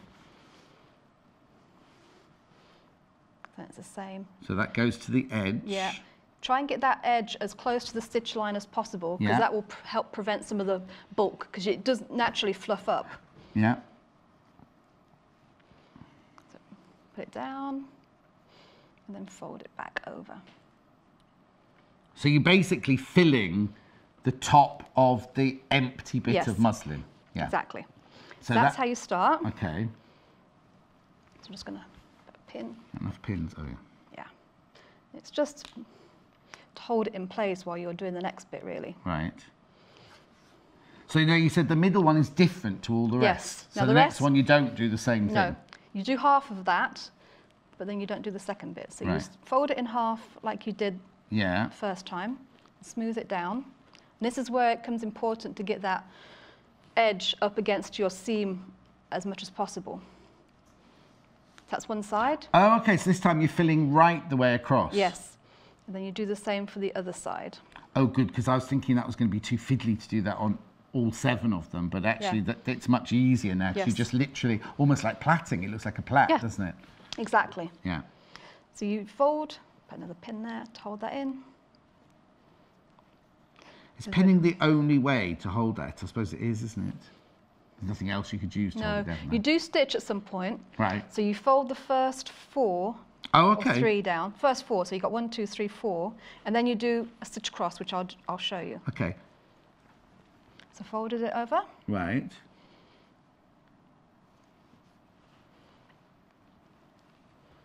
Right. Folded it over. It's like you're wrapping a baby, a swaddling or something. Oh yes, of course I've done that lots in my life. Oh yeah. And again. Okay. So has your you say you have a daughter? Yes. Has she taken up the taken up the science side or the sewing side? She's more the creative side. She actually went to university to do video game design. Hang on a minute, university? Oh yeah, I'm a grandmother. Oh, okay. Oh no, I don't feel old at all now. Yeah. So she's been to university? Yeah, but then again, No, go on. Granddaughter happened. You don't have to tell us. You don't have to tell us. No, granddaughter happened, so I've kind of put a kink in her plans, but lovely granddaughter. Yeah, but not a kink. It's meant to happen. Yeah, exactly. So what was she doing at university? Video game design. Yeah, so she's all into drawing. You don't do things... There's nothing in your family that's kind of normal, is there, really? No. Sorry. No, I didn't mean that in a rude way in the slightest, but you know what I mean. Right, so you've got I've got to ask then, so what's your husband's job? He's the boring one. He's an engineer. Okay, boring. Yeah. Sorry, engineers out there. Yeah, he's boring. Yeah. Right, sorry. So you do the first four. Do the first four. Now at this point is where we stitch. Oh. And you need to be careful to stitch so it's not going to be seen. Right. So I'm just keeping that so it's flat. Just pinning it so it's flat. So you'll stitch sort of anywhere under where this, so to prevent, I'll show you. So when you fold this one over, you want to make sure your stitch line is underneath. So it needs to be more than 1/4 inch? Yes, so about 1/2 inch or so. From the fold? Yes. Yeah. On the machine? Yep. Okay. Yes, this is a tricky part though. Because I'd be just tempted to do you could do. A stab stitch or something. Or do you have to do the whole line? You do it in a V. So you do it all across. I'll let you do it. I'll let you do it. I'll shut up. Oh yeah, we'll do bundles a second in a minute. Caroline says, hello, so busy watching yesterday's lovely show. Why are you watching today then, Caroline? And finally see Hannah. Oh, there's no. I forgot to ask if the beautiful quilt in the background was going to be on soon, I presume that's going to be. You mean the one from yesterday, the blue Harlequin one? Charlotte Newland's doing it on Tuesday. As in Sunday today, is it in 2 days' time? Charlotte's doing it, the blue one you're watching from yesterday's show, 2 days' time. This one was done this morning at 8 o'clock. And on the website, look down there, there's a few of the blue one left and a few more of the pink one there. Right. This is why you need your walking foot, because there's also thickness to get through. There is. It's like we finished sewing, so we'll just show it on here. Yeah. This is why I like to have the orange thread so you can see exactly. Yes. So it doesn't really matter where you sew, so long as it's below that line. So you've literally just sewn a V? Yeah, and that's just to keep them in place while you're So folding that'll never, ever be seen, will it? No. So it's just, I suppose it's so you don't get to the end of all 7 of them and realise there's a kink or something. Yeah. Now those are in place, they're not going to move, they're not going to go anywhere. No. And then you just carry on with the next 3. Yeah. Actually, I think you should stop there. I think I did too many. Oh, did you? No, I think that's one. I was looking at that earlier thinking, oh, she's got a pink one and a green one in there, but I think that's the parcel fabric, isn't it? And yes. Let's have a look. 1, 2, 3. No, I think you're fine. Yeah. Do you want me to keep that held? There you go. I'll keep that held down. There you go. Yeah, leave that. I'll do this one because I think I did do one more. I think you do it first 3 and then 2 and then the last 2. Oh, I see. You just pin. Okay. So you don't do them all at once. Right. You'll do up to that point, and then the last 2 flaps. Yeah. So you're going to sew another V now on that one. Sew another V. What time is it? Right. While you sew that V, I'll go and do bundles. Don't do anything else. Just do bundles. Yep. I've got more questions building up now. Not about sewing. I need to know more about your family. It's intriguing. Right. Start with the bundle for the cushion that we've had on the set the whole time. This is this one, which is mid-century, which is the more traditional one of all, isn't it? So you get 1/2 metre of the cream, 1/2 metre of the crimson, 1/2 metre of the emerald, 1/2 metre of the bottle green, 1/2 metre of the gold stars on white, 1/2 metre of the Christmas trees, 1/2 metre of the red birds, 1/2 metre of the poinsettia, the muslin and the thread and the instructions.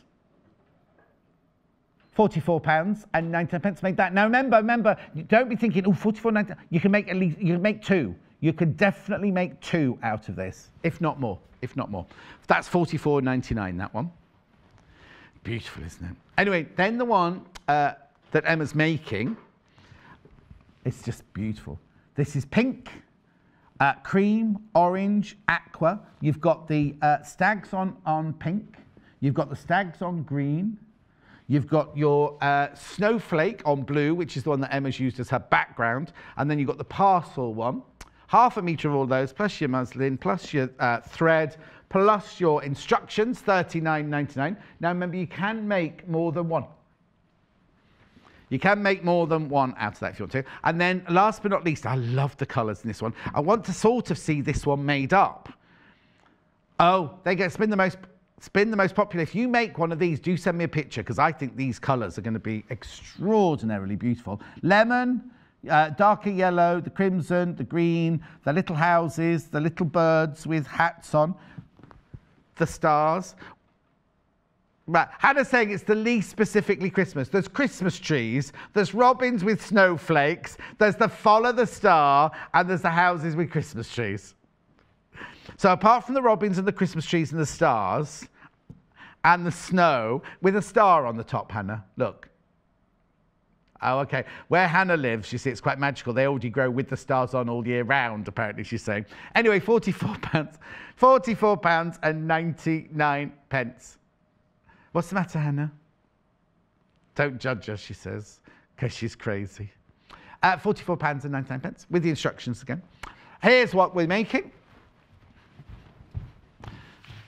I've got a question that's got to come. Oh, it won't come through yet. I have to wait for some graphics to come through. Right. What were you panicking about then when I was over that side? Oh. You suddenly looked like you were panicking. Oh, no, that's why I was just thinking... you didn't have to tell me. You didn't have to tell me. I just thought, oh, there's something wrong. No, the extra fabric. Because actually, I cut 2 full stars out. Yes. And I was going to show you. Oh, okay. So out of this, you've cut all of these. Oh, whoops, whoops. So enough for 2 full stars. Enough for 2, and that's all your leftovers. This is all my leftovers. Oh, so you could make at least 2. Oh, there's loads left over. Yeah, so these are all my, like I said, when I stacked them all together. Yeah, but they're all less than half a metre, aren't they? Oh, you could make loads. Yeah. So I just wanted to show you that. Oh, perfect. Okay, brilliant. So, okay, right, so we'll carry on. Oh, got a question. It's not on here, no, I haven't got it. Morning, John. Welcome, Emma, to the Sewing Quarter family.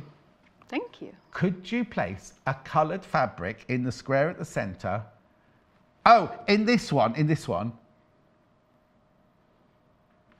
Right, she's saying, could you use some of that fabric as this square rather than the muslin? Then if you do have a gap, you won't see it because it'll be one of the colours of your thing. Is there any reason this has to be muslin here? No, you don't tend to see it because it all covered. The only part that you wouldn't see it is in the middle. Yes, that's what she's saying. So if she put if she based hers on one, like you say, you've got so much left over. Yeah. If she based it on one of those, does it have to be on muslin? Can it be on the normal fabric? I suppose the reason it's on muslin as well is that it's easy to draw and easy to see the line, and maybe it's less bulky because that's much thinner than these fabrics, isn't it? Once you got it, it does feel quite weighty. But good question. Good question. Yeah. Oh, Caroline's messaged in. I'm obviously watching this morning, John. It's my Sunday routine. Fascinating about the plant food. I know. Great show, she says, Caroline. Thank you, Caroline, my love. Anyway, let's carry on. Yeah, so I've done my... Do you feed cactuses? Hannah's got all cactuses in her house. Cactuses? No. Oh, Hannah! No, they're not... Yeah, they don't really need it. Bit of water in the springtime, but yeah, they're probably the most easiest thing. Very quick question now, nothing to do with sewing. Yeah. What's it, Hannah? Cheese plant? She's got a cheese plant. Monstera, yeah. And she's wondering about the soil it should go in. Actually, it doesn't really matter because they have a lot of aerial roots.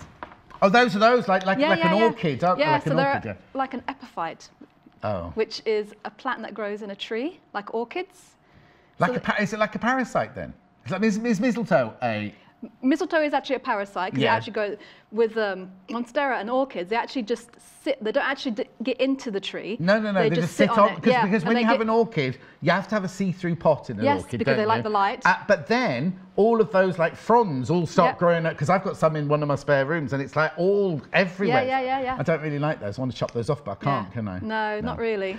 Anyway, we'll move on. Sorry about that. So we did our second V. Yes. To stabilise that. Then for the last 2 flaps, like I said, you just fold them over and you pin them. Oh, but you do it the same way. You do the pink one first, then the blue one, Yeah. But you just pin them. There's no sewing. No. So the last bit you just pin. Oh, that means then when you get round to here, you're going to have pins like in a dial going all the way round, aren't you? Yes. But it also means that you have room to manoeuvre a little bit as well. So if you need to adjust, if you've got some lines that are a little bit thicker than others or thinner, so all of your lines are even. Oh, right, okay, of course. Oh, yes, I see what you mean. So you don't sew the last one, because if you have to slightly manipulate them at the end, you've got 2 to play with on each side. Exactly. Well, those colours are gorgeous, aren't they? They're lovely. I think I would have put the parcel further down. Yes, I think I agree with you. So you can see it a little more. You can actually see it. Yeah. Yeah. Right, okay, you've got 20 minutes but you've to got finish lots the of cushion. fabric to do another one. Yes, yeah. oh yeah. Do another one. I won't make so much noise. I want to know, are there any more family members then? You got any more children or just the daughter? Just the one, okay. yeah. And the grandchild. Is it a granddaughter or grandson? Granddaughter, yeah. And how old's granddaughter? About 20 months, I think. Oh, you're quite new then? Yes. Oh, yeah. right, shut up. Right, I'll shut up. Right, we'll do foldy. Right, so the orange one is different. Yes, so you fold it twice. So you fold it as you would the others. Mm-hmm. And then you fold it back like an aeroplane.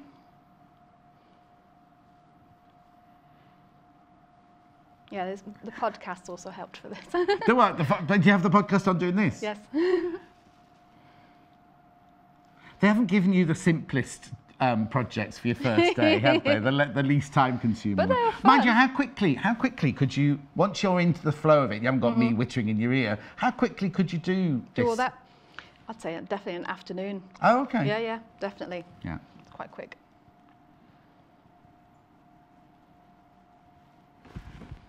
See, this is where it gets a little bit... I'm just holding that back so you can see at home the fabric being folded. So I'm just getting it as close as I can. See, the middle bit will rock up a little bit. Yeah. That's Does it matter? No, because I think it adds a little bit of the design, to be honest. Apparently lots of you adding your pictures onto our Facebook page right now of all the folded stars that you've done. Actually, while I was making it, I did see one of the pictures, Lady Kim Elvin. Oh, okay. She did one with the binding, like that cushion. That's where I got my inspiration from. Oh, what? So Yes. the frame? Yep. Yes, because that's the like piping without the piping cord in, isn't it? Yeah. Oh, sorry. Were you looking at that? Sorry, Jessie. There.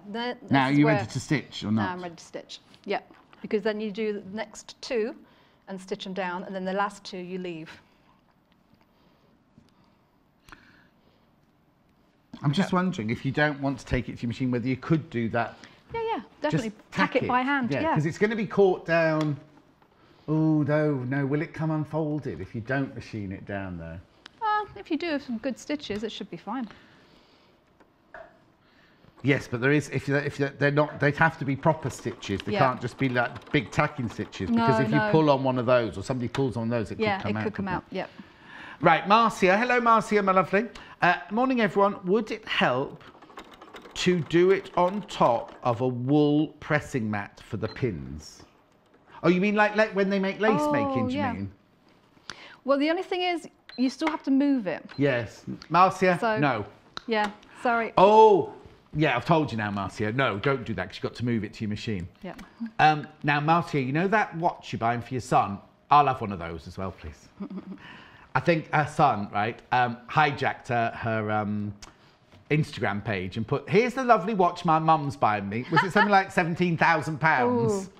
And he was like, then she's put a comment underneath going, leave my Instagram alone. Yeah, so I've done my tacking. Yeah. Then you just fold the next two colours over. Oh, I've got to put that in there. Oh, thanks. Yeah, I think once you get into the swing of it, once the first one's done, I then think it's it's just realising that you're not folding into the sew line, you're folding into the space between. Yes, that was, to get it started is the tricky thing. And also, I think it's quite important that when you fold it over, it's not slack. Yes. You're having to fold it over and give it almost a little bit of tension to it, aren't you, as well? To keep them a bit smooth. Because if you don't pull it quite tight, you just get a little bit more fullness in it, really. Yeah. And you can just press them down. The only trouble with this cushion, if Hannah had this cushion, all the folds would be full with biscuit crumbs and things like that. And twiglets and things when she has her parties. Yeah. Well, you see, Tony, our next door neighbour's been around to complain about the noise this week, so. There we go. Okay, stitching. Another stitch. I don't think I'd want to live next door to Hannah. I think it'd be way too noisy. Okay, I'm not going to say, well, I will. She says when she's drunk, she has no noise control. Just so you know, everybody.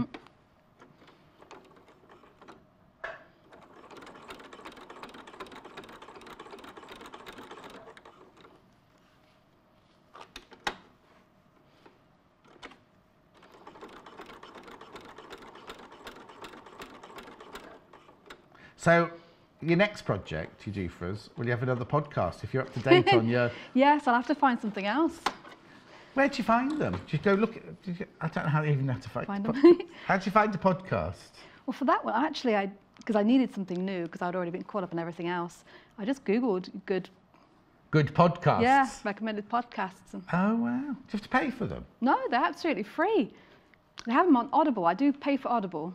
Yeah, Audible? Yeah, it's... Oh, hang on. Is that your accent? Is it Audible? Oh, yeah. I was thinking Audible, that's a funny name, not Audible. Yeah, no, it's Audible. Audible. Yeah. Oh, okay. So is that like Spotify, but for... Audiobooks, yeah. Oh, you buy the audiobooks, which I drive a lot, so it's nice to have those in the car. It's fascinating, isn't it? Yeah. Sorry, if...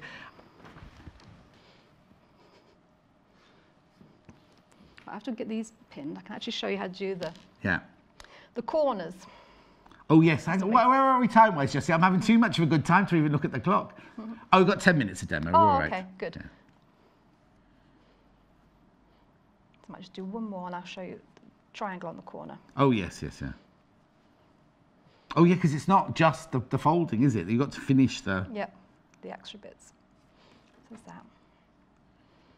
Oh, look at the colour. Look how beautiful this is turning out to be, this one. Okay. Yeah.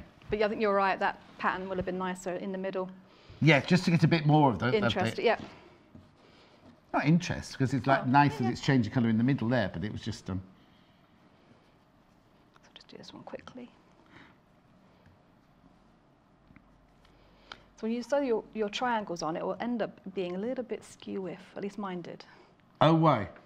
Well, the triangles are cut bigger than you need. Right. So it actually is all right for it to be a bit skew-if. Right.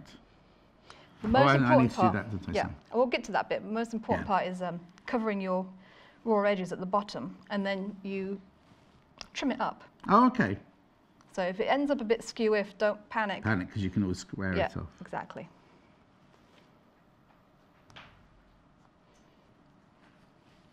What were you doing behind there, Christopher? Christopher was hanging around outside the outside fence. He's in a weird mood today. He's not normally like this. He's normally just aggressive, full stop. He doesn't aggressive with a smile. That's a bit weird. But... Right. Oh yes, did he feature in your podcast? Have you just broken that?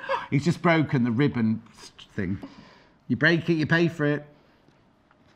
No, but I did think about it when somebody else you were mentioning this morning. It did bring it to mind. What, something we've been talking about this morning? In prep or on air? In prep. That'd be you, Hannah, because you ask so many questions in prep. No, it was involving a conservatory. And oh, yes. Yeah. Oh, hang on. It wasn't Marcia's son. It was her husband.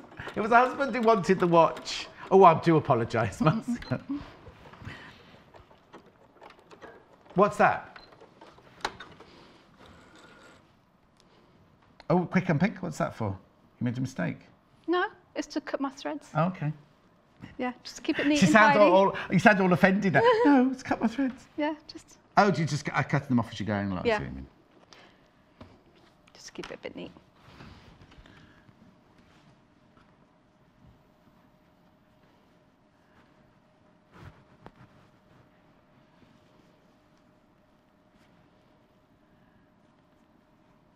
Okay, we're fine. We've got 7.5 minutes of demo. Okay. Absolutely Good. fine.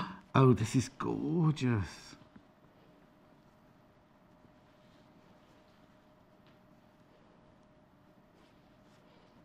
Is that it? Is that you down to the next? Yeah, need to do another sew line. Yeah.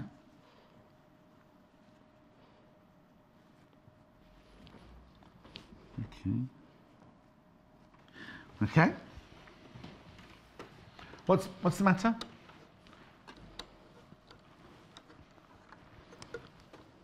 Yeah, the ribbon, the one that he's just broken is the one we need for the next show. Oh. Are you all right there? Yeah, I can't find my presser foot for some reason. It's at the back. Yeah, it's really funny because they're all now on the machines, but they all have the uppy downy in different places. Yeah.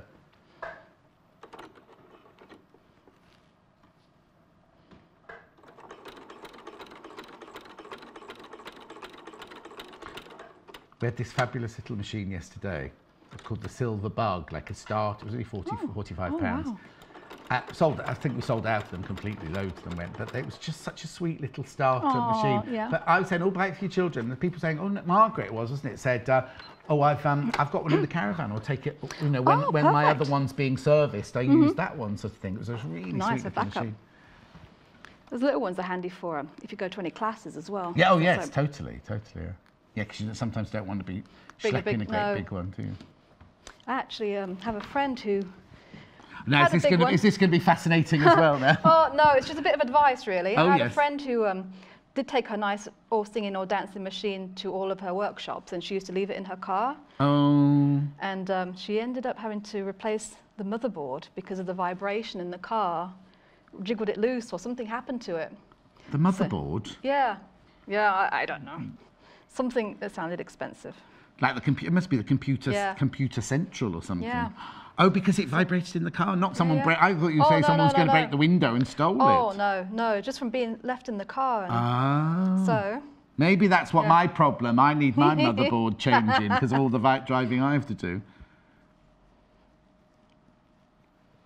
There we go. Oh, beautiful. Okay, then once we've done this one, oh no, because we're still pinned. That's as far as we go, isn't it? That's as far as we go. So we need to show how to do a corner now, don't we? So I need to make sure. That ruler. Leave my ruler again. So I actually did it 1/2 inch below the points. Right. So that they were even. So that when I did it all around, there's an even of fabric under my points. What does Jane say in her She doesn't give a measurement. A measurement. She just says make sure that it's below the points. Yes. But above the raw edges. Right. Okay. So I did that, and then you actually have to threads. Line it up. Tricky. Oh, now, this is tricky because you're having to place it now. Yeah. Not being able to see where your points are, exactly. really. This is again where the pins come in. Right. I don't think I've ever pinned a project so much in my life. Oh, really? Yeah.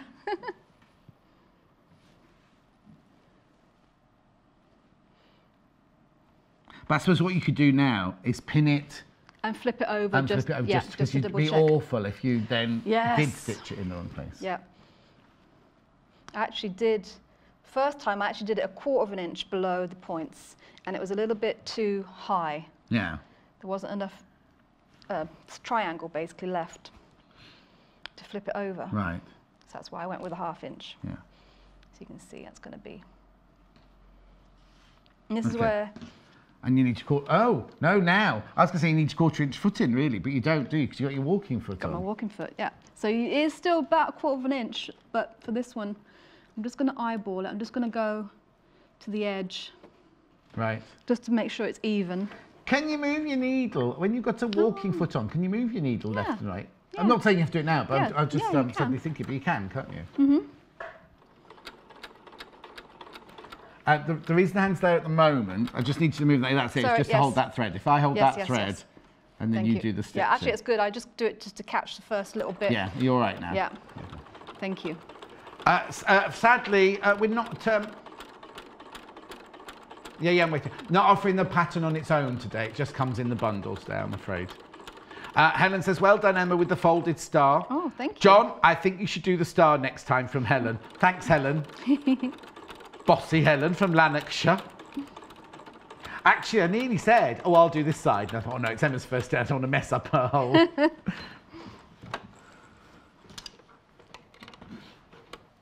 Well, I was going to do it on this one, but there's only one stitched on this, isn't there? You need at least 2 to be able to do it. I was doing pretend folded.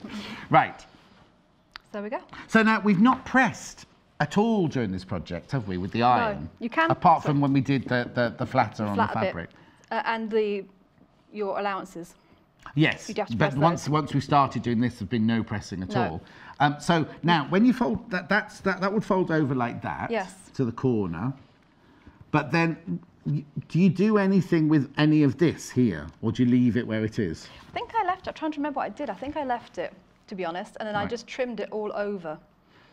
So once you've done all of them, you then put your 4 corners on, and then you get your squaring off ruler, and you completely square it all off. And then what did you do? What did you do on this one? Because that would take you to here, wouldn't it? Yes. Because yes, there you go. There's the corners. There's the corner there. You can't really see it on that one there. And then then you've put a frame on it, border on it. But in that seam, now is that bias or is that straight? It's just straight. Just straight. Yeah. So, but there's no piping in it. You could also do piping. So you create that, and then that. But now you've got. How long have I got, Jessie? Oh, 1 minute demo left. Okay, I've got another I suggestion. know, yes. Could you draw the line on where you want to place the triangle? Yes, I was going to ask that, Fiona, as well. Yes, you could. Oh, yeah, it's a good idea, actually. I should have thought of that. Yeah. Yes, thank you. Yeah, you are the expert. Hoop. Yeah, so hoop, if you don't want to sew anymore, if you're done with this, yeah, it's very quick and easy. Imagine it's finished. Yes. We've got hoops on the website. We've got hoops on the website. You can just put it in a hoop. Oh, and create like a Christmas decoration, like a big wall bauble. Yeah. Need to get it a bit. Yeah, obviously you finish the whole thing as well. Yeah. First you'd do the whole thing, but it makes a really lovely or Christmas present for somebody. Have you got one that you've already done? I do, but I think I left it. Chris, you got 30 seconds. Where would you leave it? I think it's in my big blue Atlas bag. Oh, in the big blue bag. It's all right if Chris goes rooting in your bag. Yeah, of course. Yeah. We don't know with you scientists. There could be anything. So literally, you've just plonked it in, tighten it up, and that's it. Yeah, that's it. Well, what you can do, if you really want it to be nice, if you've given it to somebody, you could actually just fold all this over. If you've got a hot glue gun, either glue a round piece of felt to cover it up. Oh, yeah. Or a nice piece of fabric. Ah, there we go. That was the noise was Chris coming in through the door. Now, this is a different version. This isn't this one, because this is a slightly different version, isn't it? But look, this is the kind of effect that you could do. Oh, yeah. So, but that's what I mean. If you made a few of these, they'd look like giant baubles. You could have them all over a wall, yes, couldn't that would be nice. Yeah. Oh, do you know what you could do? You know, we have our Christmas tree Bargello quilt that we had on yesterday. Then these could go on over the Bargello quilt just to... I am getting a bit elaborate. I do like the other side of yours, but we'll do that another day. You've been brilliant. Thank you so much. Thank you so much. Thank you for having me. Are you back? Do you know, have you got another date yet? I think the 22nd of November. Okay. What day of the week's that? Doesn't matter. She's back anyway, that's the main thing. Yeah. But we'll definitely get you back to do the American non-paper piecing. Yes. And I've decided that. And we need to find out more about your family as well. But thank you ever so much. Thank you so much, John. It's been fantastic to see you. I'm going to go over and do bundles now, but I'll see you very soon. Thanks, John. Thank you. Right, 3 bundles. This is the bundle here, the mid-century one. So you get half a metre of all the fabrics. And do you see how much? Emma had made 2 and still had all that fabric left. So there's an awful lot of fabric in the bundles there. So you get here the half a metre of the cream, half a metre of the crimson, half a metre of the emerald, half a metre of the bottle, half a metre of the snowflakes on white, half a metre of the Christmas trees, half a metre of the red birds, half a metre of the poinsettia, plus your thread, plus your muslin, plus your instructions, and you'll be able to make so many out of there. Of that one. Half the stock has been checked out on this one. Here it is. Here's the finished thing. We know how popular this project is, and there are people putting the pictures on the Facebook page right now of the ones they've done. Okay, then the one that Emma was just demonstrating was this one. Half a metre of each. You get pink, you get vanilla, you get orange, you get aqua, you get pink, what are they? Reindeers on pink, reindeers on green, snowflakes and parcels, muslin, fabric, not fabric, thread and instructions. Single figures of that one, single figures. And that doesn't include people in baskets. Single figures are just the ones that haven't been checked out. And then this one, which is just gorgeous. Annie Downs, you get half a metre of lemon, half a metre of mustard, half a metre of crimson, half a metre of the green, half a metre of the Christmas houses, half a metre of the Christmas robins, half a metre of the Christmas stars, half a metre of the Christmas houses on red. Making a point because Hannah thinks this one's the least Christmas one out of all the bundles, plus the muslin, plus the thread, plus the instructions. Yeah, magical, she says. They're all magical, aren't they? They're going to look beautiful, all of them.